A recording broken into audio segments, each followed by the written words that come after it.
December 9th, 2025, and we will start with the Pledge of Allegiance. I pledge allegiance to the flag of the United States of America and to the republic for which it stands, one nation, under God, indivisible, with liberty and justice for all. There are agendas in the back, and if you haven't signed in, please do so. Okay, so the first we have our meeting minutes from November 25th. Did you have any questions, comments, or changes? No, went through them, no edits that I suggest. So I'll make a motion to approve the minutes from the November 25th public meeting. I will second that. All in favor? Aye. Aye. That.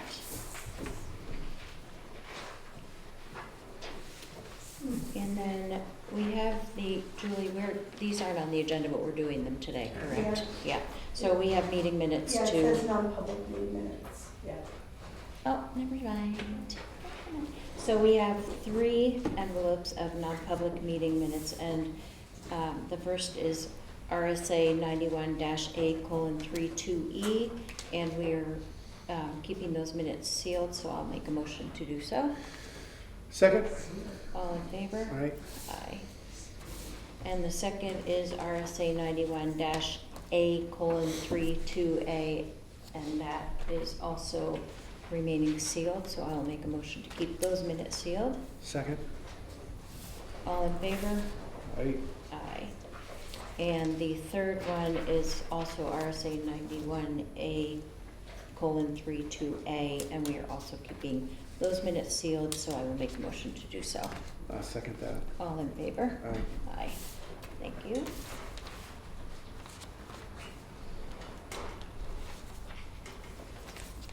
Right. First is the Jackson pop-up demonstration report. And Bob, did you get your email with the presentation here? I did. I haven't had a chance to thoroughly go through that, but I did get that. Emily and Nick, would you like to give a rundown on this? I'd like to come up. Sure, you bet. Drag a I chair. also I'll be did, here. I made a quick little, much quicker than the actual report is, Oh, a quick little summary Awesome. Thank sheet. You want to pull up chairs and sit Yeah. at the table, you're more than welcome to. Sure one for the file.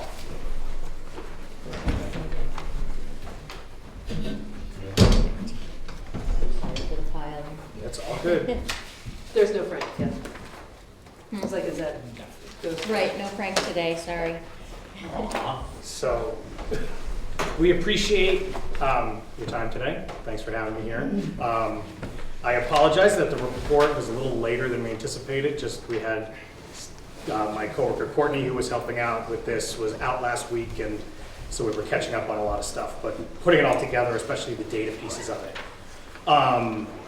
We've got, I think, one more slight change that'll come to the report. Just a little, like 1 or 2 sentences that's going to be added, and that'll be, I think, the final version, but it doesn't change anything else that's in it. So the little packet I just handed out is just kind of shrinking it all down. So I'll just run through this, and if you got any questions or anything, let me know. So as you all know, this kind of started back at the beginning of this year, in January, with discussions about the relocation of the Historical Society building and what to do with that intersection of Black Mountain Road and Main Street. I had worked with Emily, one of our TAC reps, the Historical Society, some of their consultants, Jim, the road agent, on kind of working on a project, trying to bring it together, all that stuff. Kind of, what to do there, what the concerns were, all that. We were able to secure a grant to purchase some supplies, all the equipment to set things up, cones, all those things. The overall goals were to test out the idea of kind of teeing up the intersection, which was based off of some of those conceptual drawings from the Historical Society, and just to provide input on a possible project, possibly for a capital improvement project, things like that, if it, like a long-term project could be made possible. And we ended up planning for Pumpkin People season, which was the whole thing, but seemed to work all right. A lot of the data we collected, there were observations from volunteers, staff, NCC staff, just throughout the week to make sure everything looked good, and we had some of that extra comments about how it was operating. We had the online survey for community feedback, where we had, I think, 190 responses, which was really good. And 125 of those provided open response feedback, which was great. We also installed 3 traffic counters, one at each kind of approach. Two of which worked, one of which had a malfunction, so we kind of lost that data. And we had a backup plan for the counters using some TomTom GPS data, but we ended up not going through with that. So the idea was to tee up the intersection, kind of close off that roadway in front of the grammar school, and kind of think about, what a kind of park in front of there as public space, and installing visibility improvements along the delineators, the traffic posts, and kind of restriping crosswalks to improve pedestrian traffic. We did a lot of outreach, like I said. We had the survey, we had flyers, we got volunteers. And when we helped set up, we had volunteers, we had our NCC staff, we had police department was there to help out, which was really great. We really appreciate it. Thank you so much. So for traffic, the big picture, and there was some bigger graphs in the report, but both the data sets that we had saw major decreases in speed from week 1 to week 2, which was our test week, and then we had our demonstration week. So they were very successful in slowing traffic through the intersection. And we kind of found, that an intersection redesign, maybe not exactly this, but some sort of redesign would be an effective way to increase the safety for everyone going through that intersection, whether it's drivers, cyclists, or pedestrians.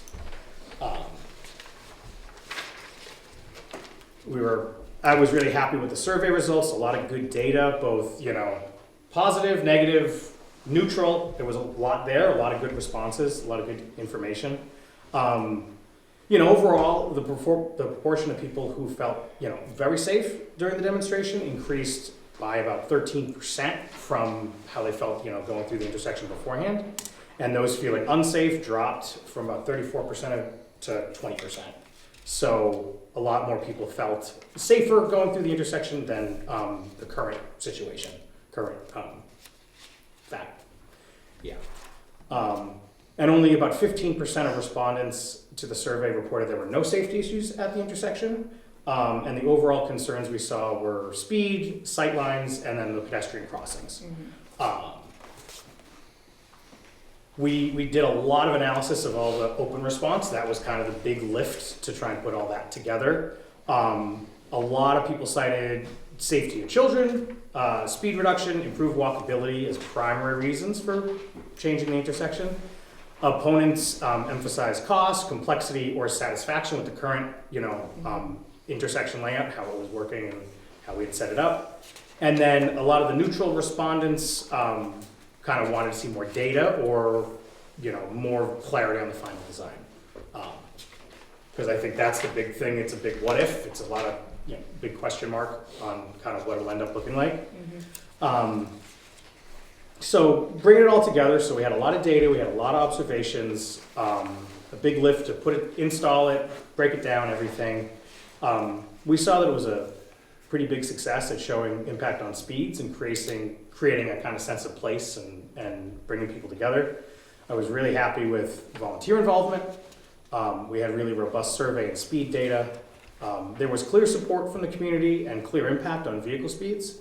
And it could be used as a possible blueprint for a redesign in the future if the town wanted to pursue it.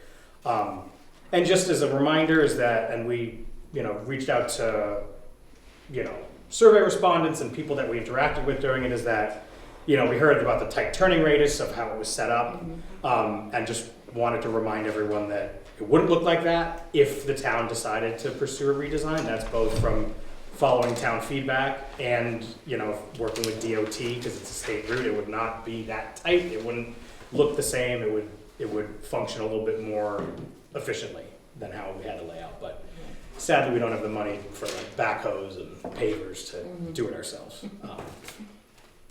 So for some next steps, I think there's some kind of low-hanging fruit. I know we received a lot of comments about the lilac bush Yeah. that's at the center island.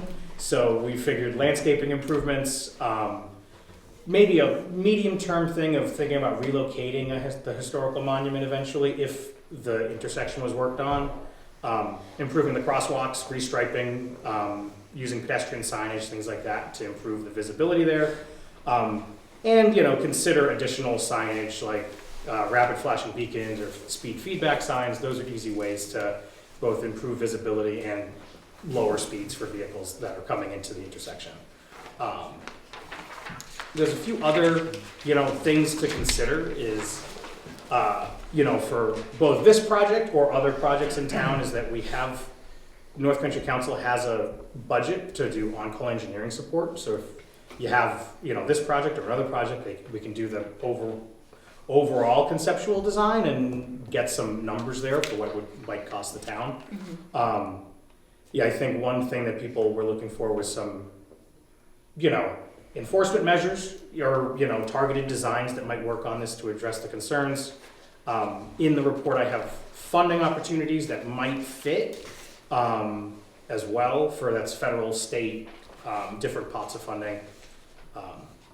And one thing that has been really highlighted over the past few months, especially with the 10-year plan being in a certain situation fiscally, that DOT has stressed that, if there are projects like this or other projects in town that might need a redesign, to coordinate with them because they might be able to work things like this into their regular pavement preservation. So, for 16A and B, that's, state routes and that was recently done down in Hopkinton where they teed off an intersection kind of like this just as they kind of just did a little bit of longer term planning and they were able to incorporate all that. So I think that's probably the best option and cheapest option is to work with DOT and see if changes on some scale might work. And then thinking about, capital planning or master planning of, the strategic level, because I think a lot of people are thinking about this intersection. So it might be good to just kind of put it on the docket for consideration in the future. But that's a quick. Anything to add there? So I think, again, now we have this report. Julie's already posted, we're gonna get the most current version up on the Highway Department website, so folks can go to that. We'll put a blurb out through e-news. I'll send this to some of the key players. So there's the data that then folks can then use for the master planning process. And then maybe a little lilac trim in the spring. Yeah, a little lilac trim. So, I did look through the report, and one of the things I noticed, of course, on the comment side, there was a common theme that people were concerned about the dollars that this was going to cost, and that we have enough going on right now, and we definitely feel that. And I think we want to state again, like we did before when this was going on, that this is not a project that we're going to be put in next year's budget. It's not something that we even have on a 2 to 3 year lookout period. It's something that we did as we did the project as a gathering of data to find out how we can make this better, and if it were to be done in the next 5 to 10 years, maybe then, but at least we know what we can do to improve things on a short-term basis without spending a lot of money. Yeah. So I really wanted to get that part out. I think that's absolutely key. These things are long-term projects, For sure. and going through some of the, grant application process, the more you can show that this isn't a brand new idea. Here's a report, we studied it, maybe it was, 3 or 4 or 5 years ago, that it's been some thoughtful thinking going into it, so Yeah. it's all part of the toolbox to. Yeah, so I definitely wanted to put that out there. There were a couple comments about the roundabout, which were interesting because yes, roundabouts definitely can be beneficial in the right area. I personally, my comment about sort of giggling about a roundabout in that area was more about, I can't imagine having a roundabout with a grammar school next to it.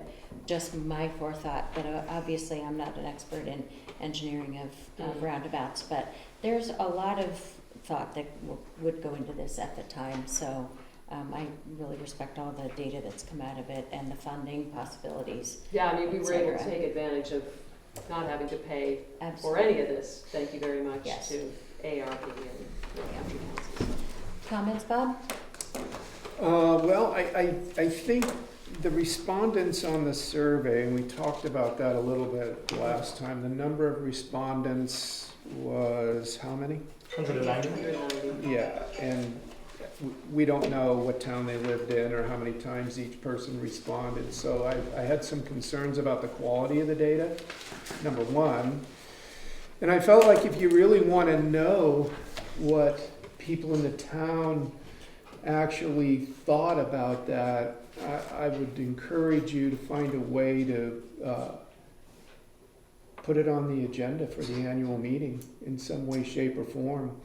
End of meeting article looking for people to register their support for or against something like that. When there's not money involved, can be done, as you know. The thing that I've heard from a couple people is I had no idea there was a survey out there. I don't know how it got out and why I didn't get it, and I didn't have answers for them, number one. And number two, I just feel that the data, I would disagree with the statement that the data shows a need for a redesign. I'm not looking at any data that shows a need for a redesign to me, so that came up too, and I'm looking at the big picture traffic data there, and I'm not seeing it.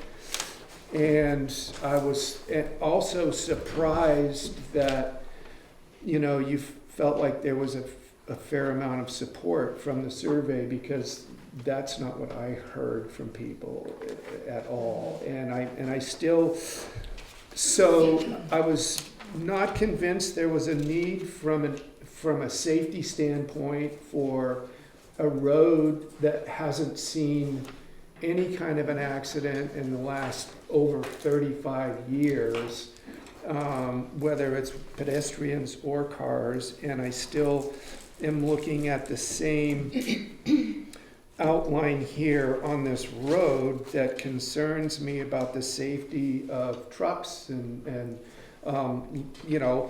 large vehicles trying to navigate that on that right-hand turn.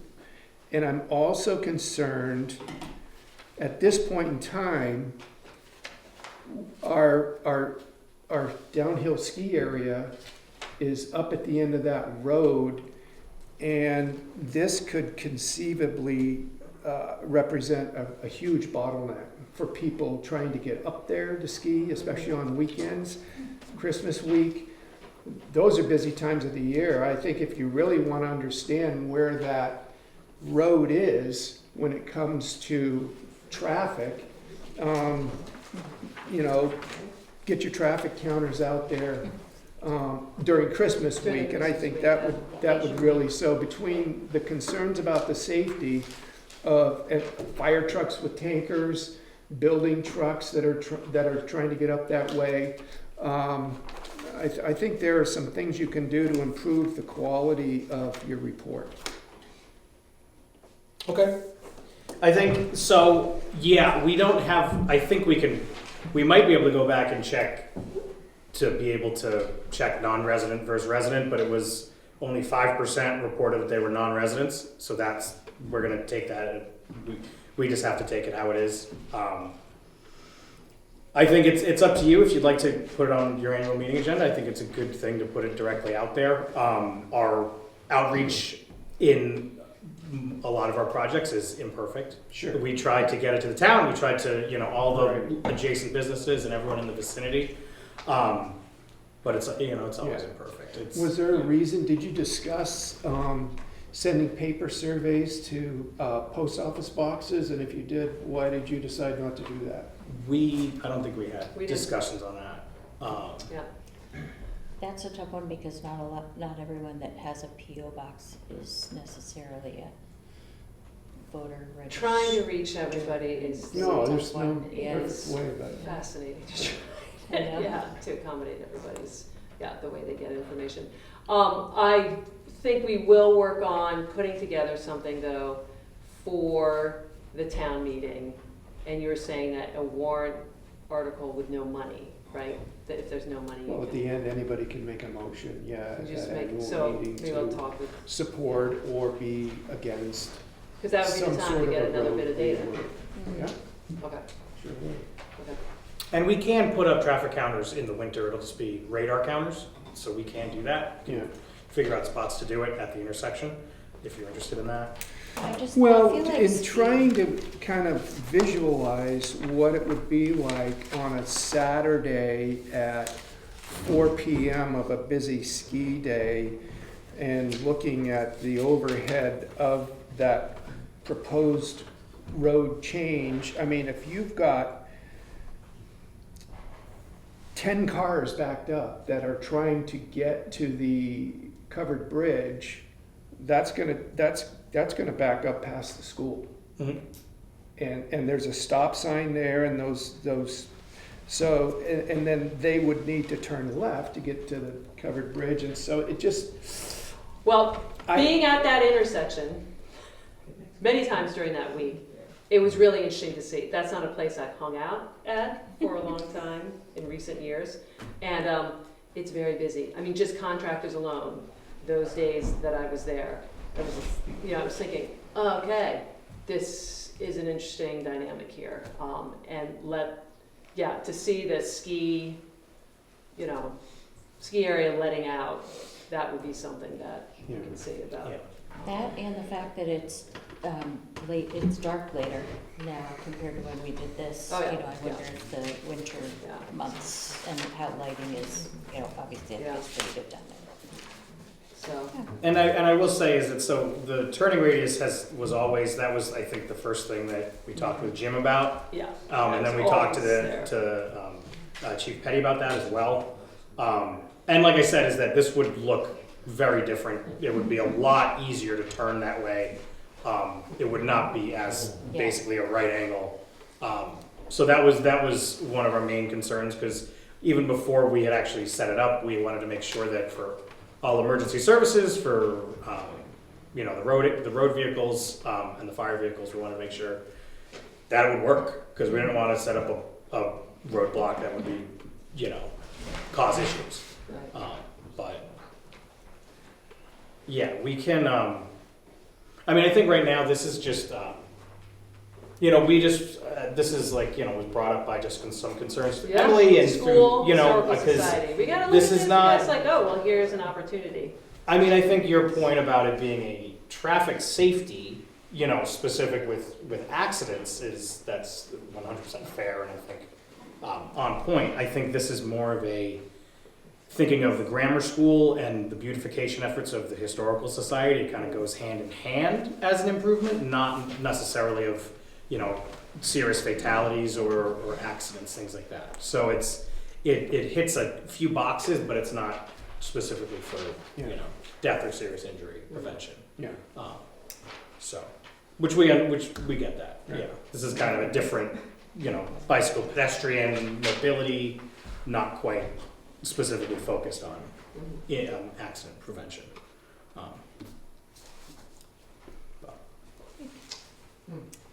But we can also provide more. We can dig down more into the data if you'd like, and I can provide that to select board, because we've got the traffic data. The charts that I provided in this little presentation and in the report are very crunched down because I think like 50 pages of Yeah. like every 15-minute interval of the entire 2 weeks. So I can look into that more if you'd like, and kind of do an addendum and see what we can find, because we can talk directional data, we can talk time of day, things like that. We can splice it apart if you'd like that. So All right. Take a look at it further and see if we. Yeah. yeah, happy to follow up as needed. Perfect. Thank Thanks you. so much for Thanks this. for putting it Really in appreciate it. to Yeah. the report, I appreciate that. Thanks. All right.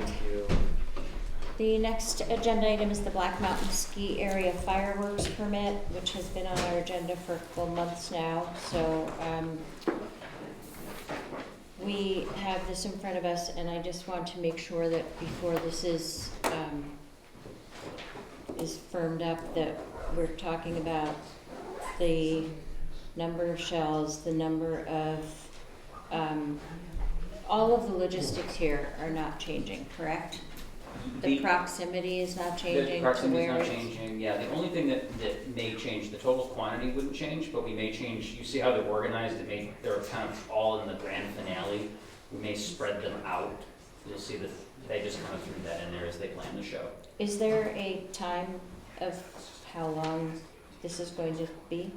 How long the show is going to be? It's gonna be similar to last year, it's a similar amount of shells, so I can find out specifically, but the shells will change. That they're 3-inch shell size, Yeah, so that's but not going to change? No, whatever's written there is not, is where it's at. Again, it just may, it's sort of organized in the Excel spreadsheet right now as like the pre-start, the middle, and the grand finale. You may see some things moved around there. I don't know if you have any questions about that. No, I haven't seen this, but, And then this is where compared to the previous? Is Yes. this the same place as the previous? This is the second place. So the first place was to the right of the triple, and the second place was further away to the left of the triple for the May 3rd ones, and that's where we'll be doing it. This is the May 3rd location. And so this is going to be in the winter, so snow will be on the ground. And how does that affect your, the terrain with all the fallout? The debris, Mhm. we're gonna just pick up all debris. It'll be very obvious if there is any, Mhm. because it's all white and debris is Right, black. that's how I was Yep, thinking, so we'll so- go quickly on it. And that is further away from the property line as well, that secondary location. So it's definitely further on the other side. so, this inventory packing sheet shows that, unless I'm reading it wrong, all the shells are either gonna be 2.5 or 3-inch.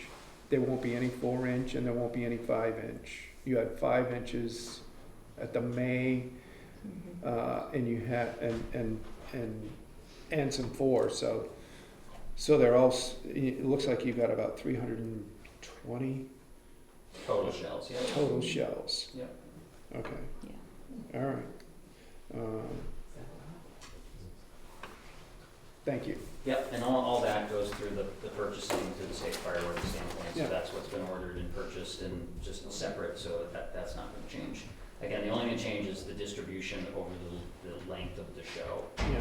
And move some more forward and try to even it out. It felt a little heavy on the back end to me.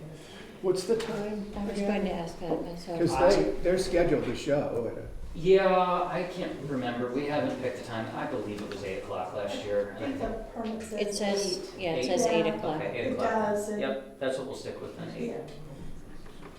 Yep, we'll go with 8. Plenty dark by then. Well, we have a fireworks ordinance, and this is the 3rd time Black has submitted an application. There's some things about this application that I actually like a little bit better. They're not doing anything they're not permitted to do. And so I'm prepared to make a motion when you're prepared to hear it. Go.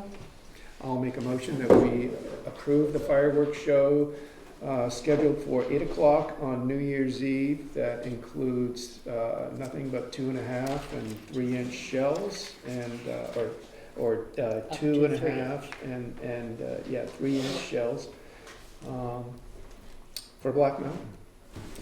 I will second that. All in favor? Right? Aye.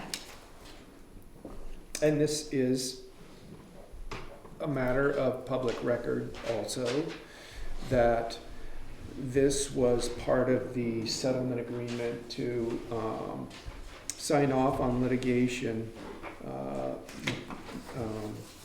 with Black Mountain. Correct. And we're gonna do a follow-up as well and do an after report and come back and say, look, this is what we thought worked well, this is what we didn't think worked well, this is what we propose if we were gonna do anything different the next time and what that might look like. We're gonna be watching it very closely, so. All right. Good to know. The next is Black Mountain Ski Area extended liquor license request for Alpine Cabin.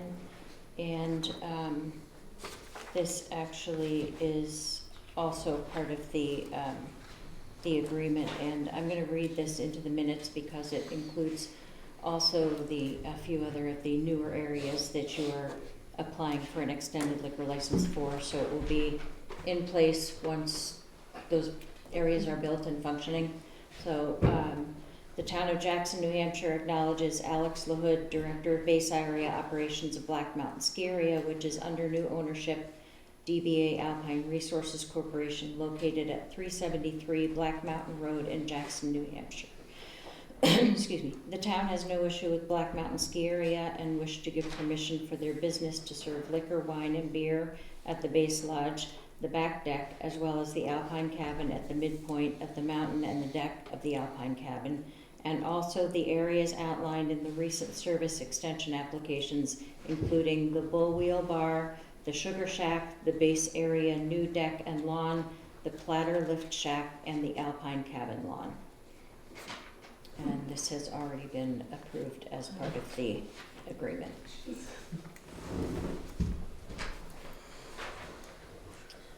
All right. 2025 Municipal Data Certificate for DRA. This is from Jason Paul, our assessment with Northtown Associates, our assessor, and this is to approve the DRA 2025 Municipal Assessments Data Certificate. Can we go back to 4C? Yes. Okay, I just wanted to acknowledge the fact that that's permission that's already been signed off on. We weren't here today to make a motion or a second and take another vote. This was also part of the settlement agreement, as Barbara said. I know that up to this point, though, there's been such a frenetic construction project going on up there, and I just want to make sure that because some of these new construction shacks and waffle houses and sugar shacks and things like that really are they all up right now? And so I guess my question is for Kevin, and some of these came to us with building permit applications that didn't mention anything about alcohol, were more or less snacks and candy bars and things like that. And so I want to make sure that that's all been worked out and understood and agreed to. And I also wanted to just make a statement that the Alpine Cabin is something that we went on record last winter as permitting and approving for liquor license application to the state. And that didn't happen, and what ended up happening last winter is alcohol was served up there all winter long without a license to do so. And so I'm pleased that it looks like this winter that's not going to happen. And I also just want to make sure that the permits necessary for approval, now that we have this signed permit, go to the state and get that final approval for them, and then that's on record. And we expect, as things typically happen between us and the Bureau of Liquor Enforcement, that we're notified that they have done that. And so I would expect that approval process to be complete before alcohol is served in any of those locations. And so, Kevin, I know there was some back and forth about the difference between selling candy bars and alcohol in these buildings. Has everything been rectified to your satisfaction with those new constructed sheds and bars and waffle houses and things?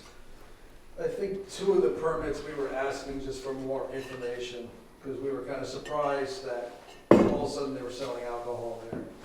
So I asked for a update just on, just explain, what they were gonna serve at these two locations. And I got no response, and basically I sent it to Chris. And then Chris would ask me again, and I wrote a quick email back to him, and I didn't get a response. So I guess we left it to our town attorney to send a letter and ask for a little update on those two locations.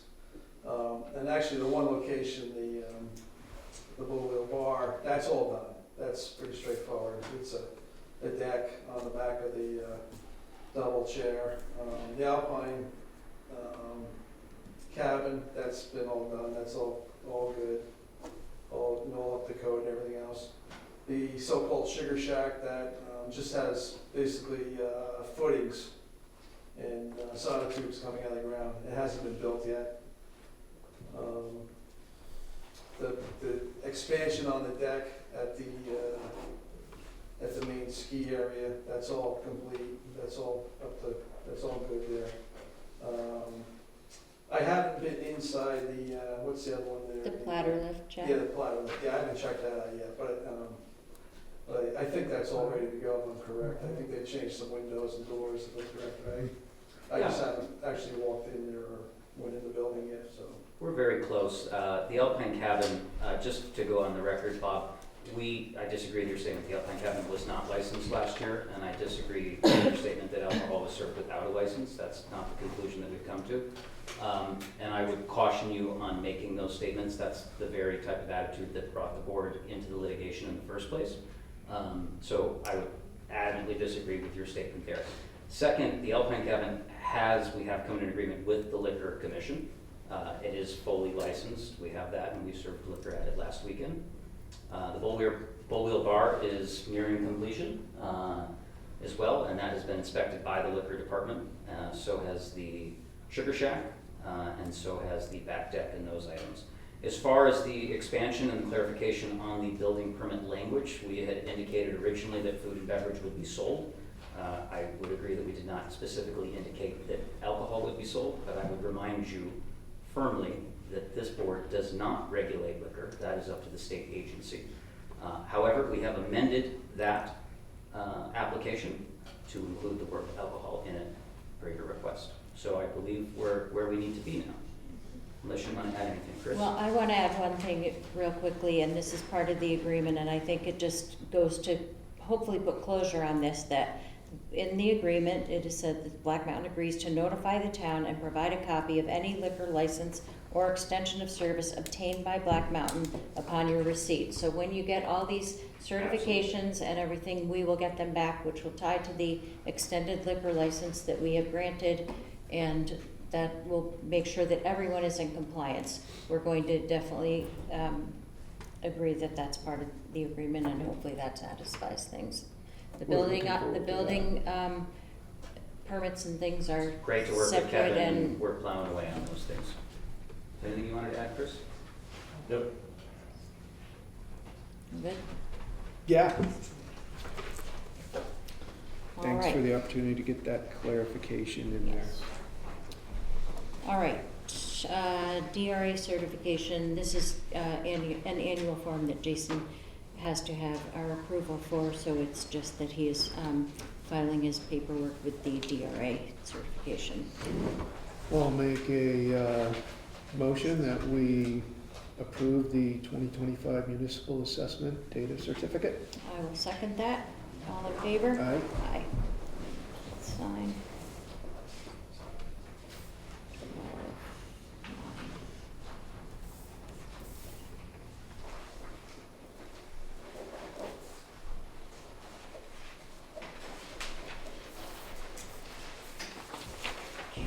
Right. Lien search contract per Karen Burton. So this is a contract that we sign for any liens that we have to file, and it is a contract with an independent contractor with a confidentiality agreement. So Karen, when she needs to file a lien, she has an outside search firm that she uses. And this is just the confidentiality agreement, so I will make a motion to approve the contract with, well, where is it? I know it's right up here. Sander Searches for confidentiality agreement. Second? All in favor? Aye. Aye.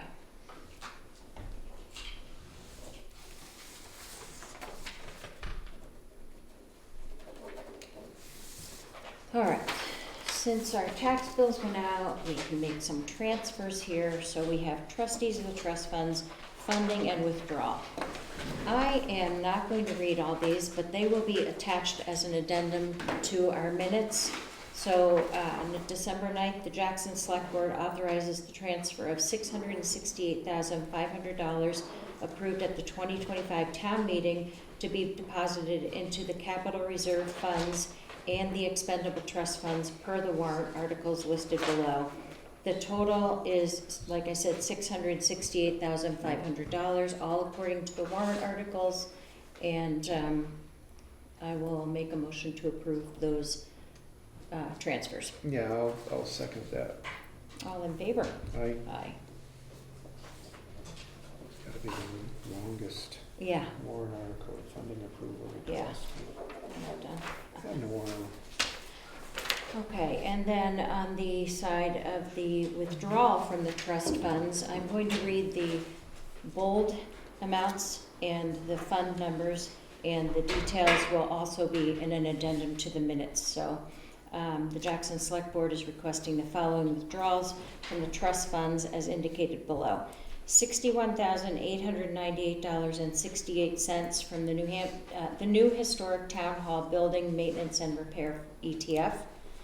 $1,991.05 from the solid waste CRF Capital Reserve Fund 0044.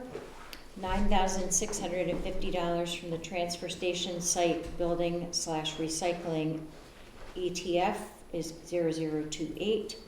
$14,109.75 from the town office building maintenance and repairs ETF 0079. $2,205 from the old library repairs ETF 0069. $11,134.94 from the highway garage building maintenance and repairs ETF 0079. $551 from the Wentworth Wildcat / Jackson Falls Trust Fund 0029, and $130,000 from the bridge repair ETF 0034, and that is the payment to Austin Construction. So moved. All in favor? Aye. Aye. It's that. All right.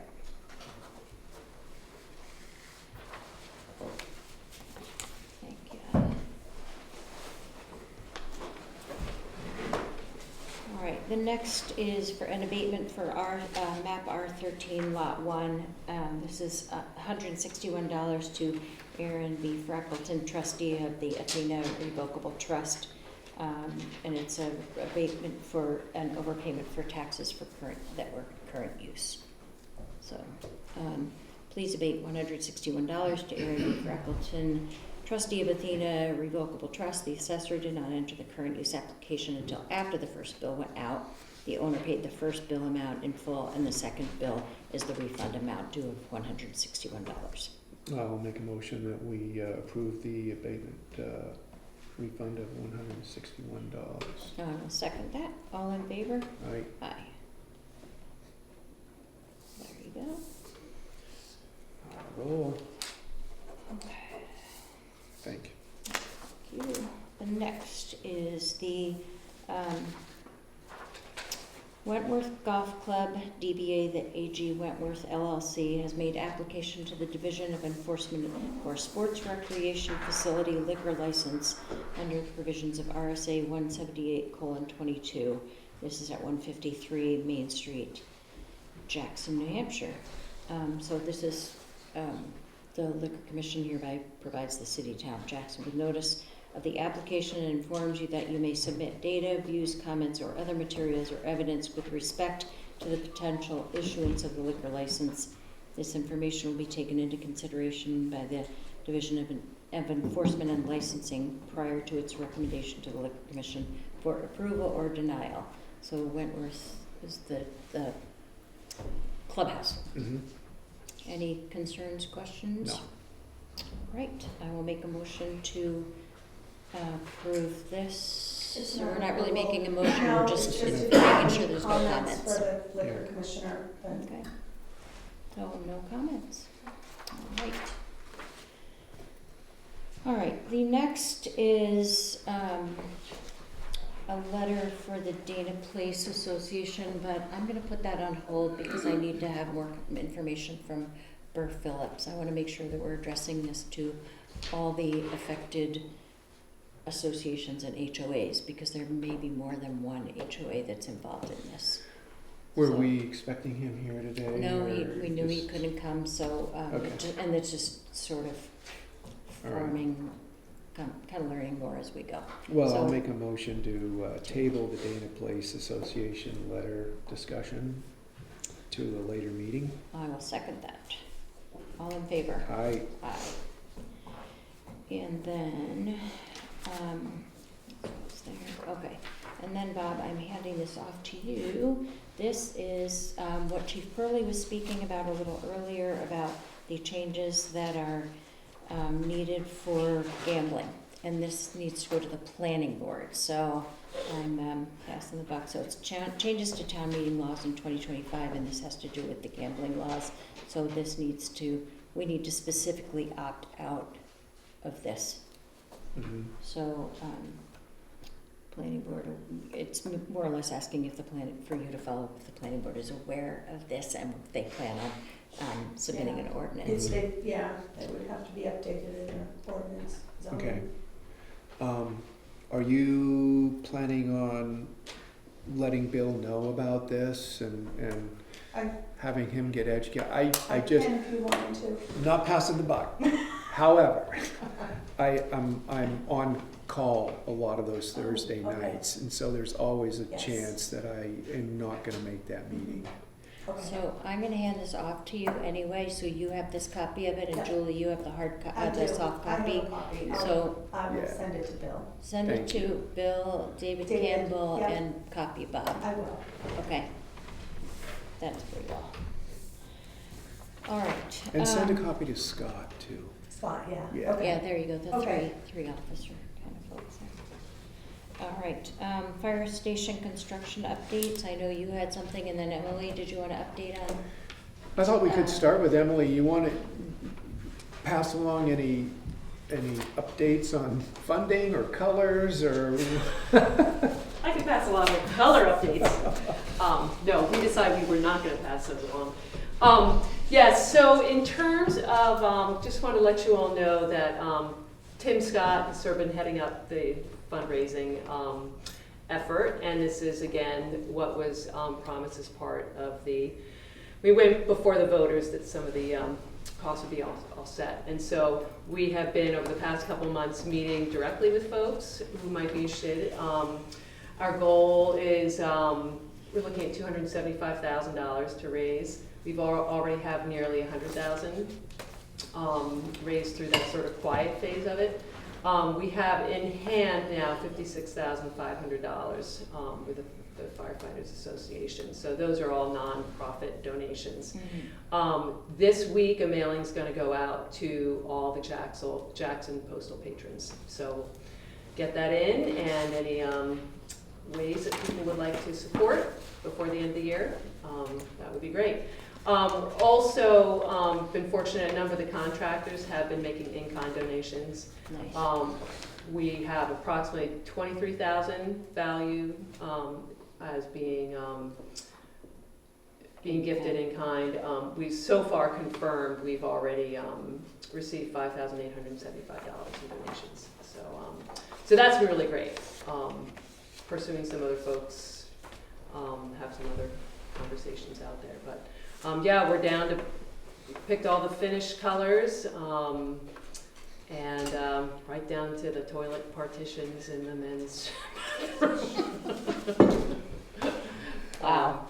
So yeah, it's weekly meetings every Tuesday.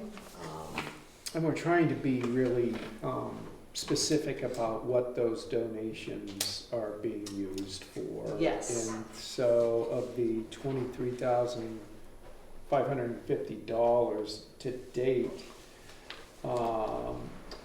we, that have been earmarked, there's 3,000 going to the interior signage and 20,550 going to the lockers. And there's more, but I mean, Yeah. that's what we went over. this Yeah, morning. I mean, like, so actually more specifically, funding to offset the radio tower. Right. There was just a generous gift made for the decon room.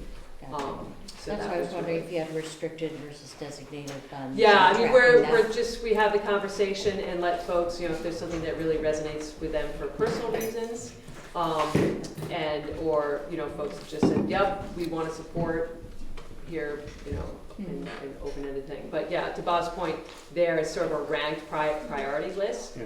and then we let folks choose from that, so we can, yeah, appreciate that. Lots of generosity.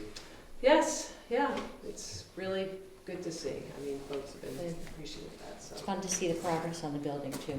Yes, yep, so, Yeah, and other than that, I mean, operationally, it just continues. There's a lot going on right now on the interior. mhm. There's some stuff we're waiting for to finish up the exterior Mhm. stuff that's not quite complete, but we're really a little bit ahead of schedule on the interior Yeah, progress. that's it. That's what Shane was for. No reason to think that we won't meet that final goal, which was what, end of February or? Yeah, yeah, and that's gonna be something that Jay and Pete are working on in terms of how the move happens. Being really thoughtful in terms of things, when they actually will be responding out of that fire station. There's a lot that can Yeah. happen beforehand, so, Great. yeah. So it may not happen until after the town meeting, but it may. Yeah, I think it's gonna be all around town meeting. Yeah. Trying to Yeah, I'm scheduling trainings in there. There coordinate. you go. We've got one in vacations April and- with Homeland Security. I just was Nice. setting up another one in June, so that might push it. I have not lots, but a few people wondering what we can use the old fire station for, and I Well- said, no dibs until next year. So that's a good point. People are asking me that too at the post office. And I said, keep those ideas in your mind. You will Absolutely. have an opportunity to join committee if you want, Yes, right? yes, Is that a good answer? absolutely, good answer, yeah.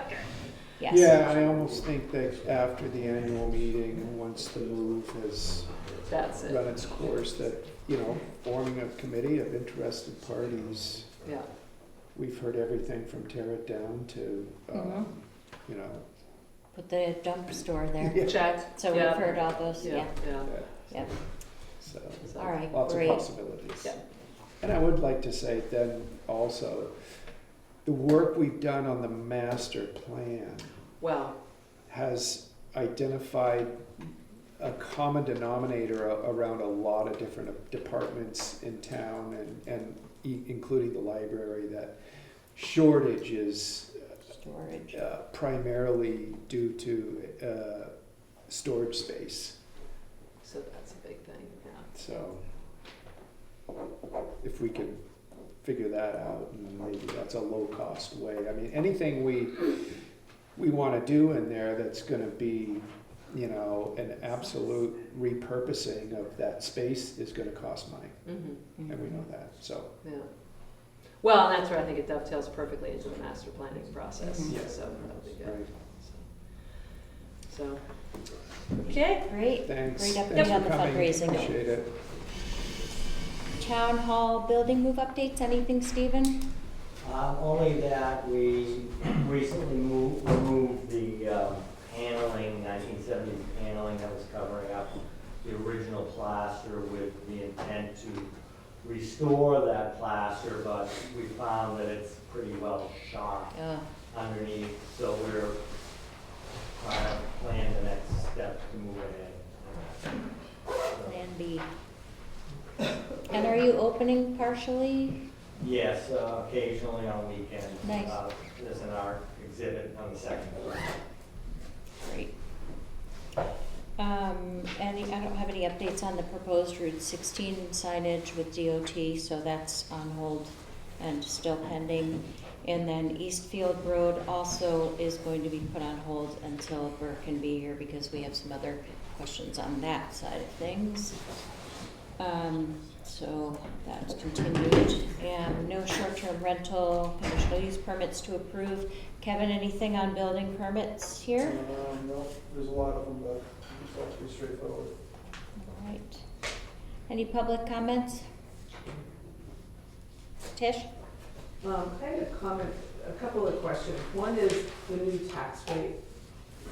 A lot of people seem confused as to whether that somehow includes the cost of the fire department. Is that in there yet? People aren't sure.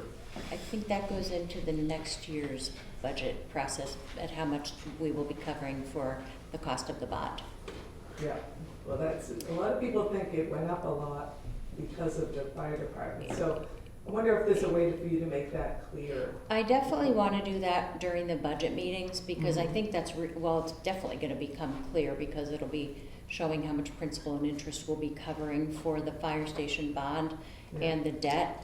But I also want to make the comment ahead of time that we're really going to be more mindful than we probably have been in many, many years of the budget this year.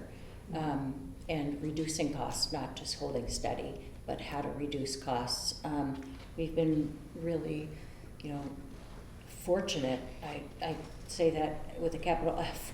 We're fortunate on how much we've put into our roads and the structure of our town, and we have a wonderful town, but we've really got to be mindful of what things we can and can't do. We also made concessions a couple years ago for, not putting money into capital reserve funds in lieu of doing other things like the salt shed.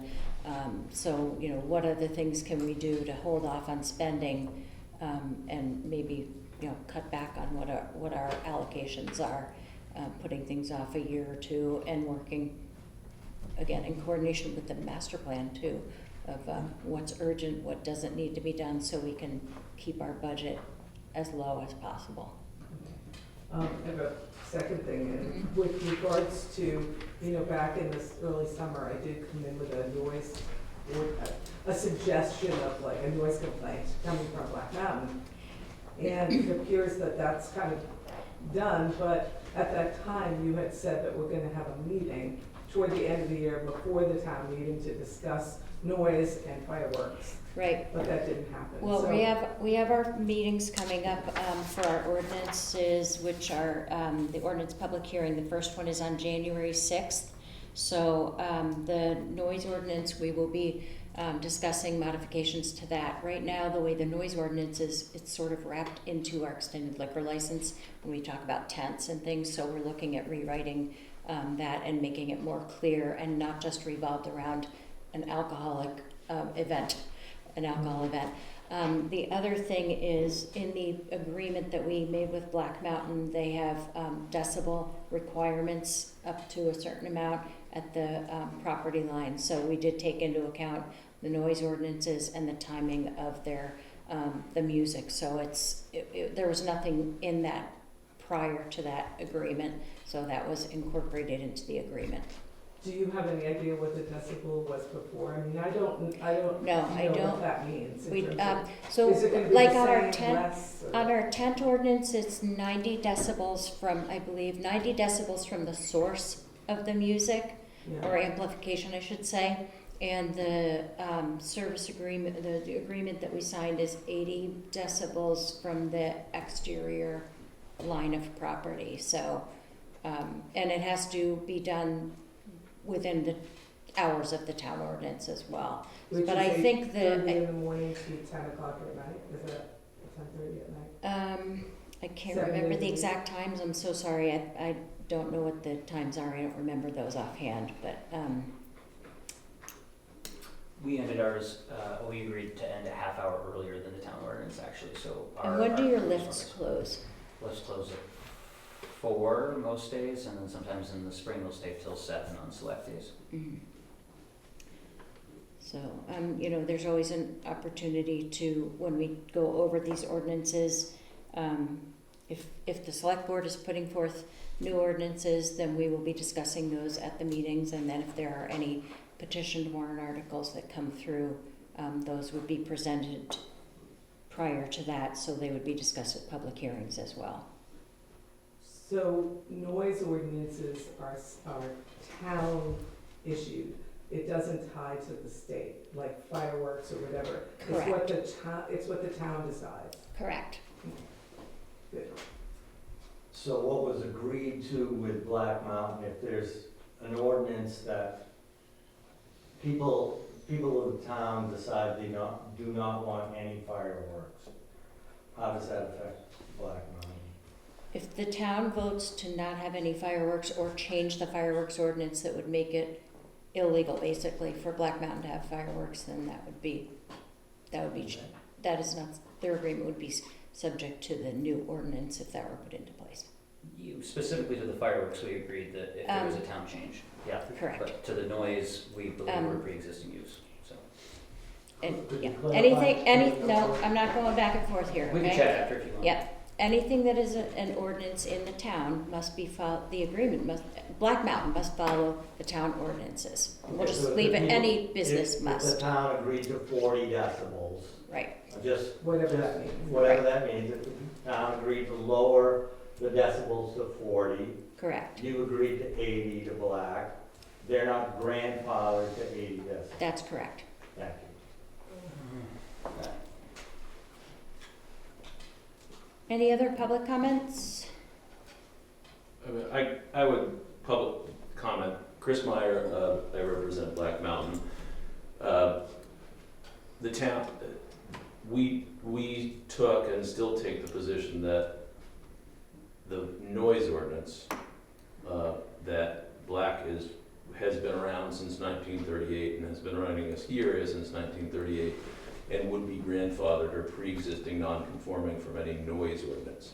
That doesn't apply to fireworks, but to the extent a new noise ordinance came in that reduced the amount of decibels, we took the position that that wouldn't apply to them. We agreed to the decibel limit in the settlement agreement, even though we took the position that Black Mountain was a pre-existing non-conforming use. That was a concession to the selectmen and to the town. But we didn't, and Black Mountain did not give up the opportunity to say that they're pre-existing non-conforming as to noise and new noise ordinances. Stephen? That brings up a topic that just bothered me a little through this whole process. That Black Mountain is a non-conforming use in a rural residential area. Non-conforming structures and non-conforming use. My understanding has always been that if there's a change in that non-conforming situation, that would have to be a change presented to the ZBA. Maybe I'm wrong about that, but I would like a clarification on that. Because they claim in 1957 they had snowmaking, just because they had some carved up snowmaking system in 1957, it would seem to me that doesn't give them the right to expand that snowmaking to the nth degree, to whatever extent they want, to drain as much water as they want from that pond right now that is just about empty, thereby unable to fill a fire truck because of their use. So I don't want to get into the weeds with this, but I would like a clarification of the expansion of non-conforming use and structures. And I don't expect you to have the answer to Right. that, but someone needs to drill down on that for me,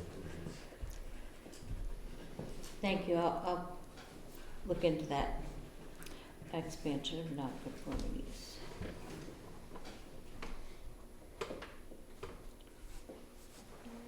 Excuse me for just a second.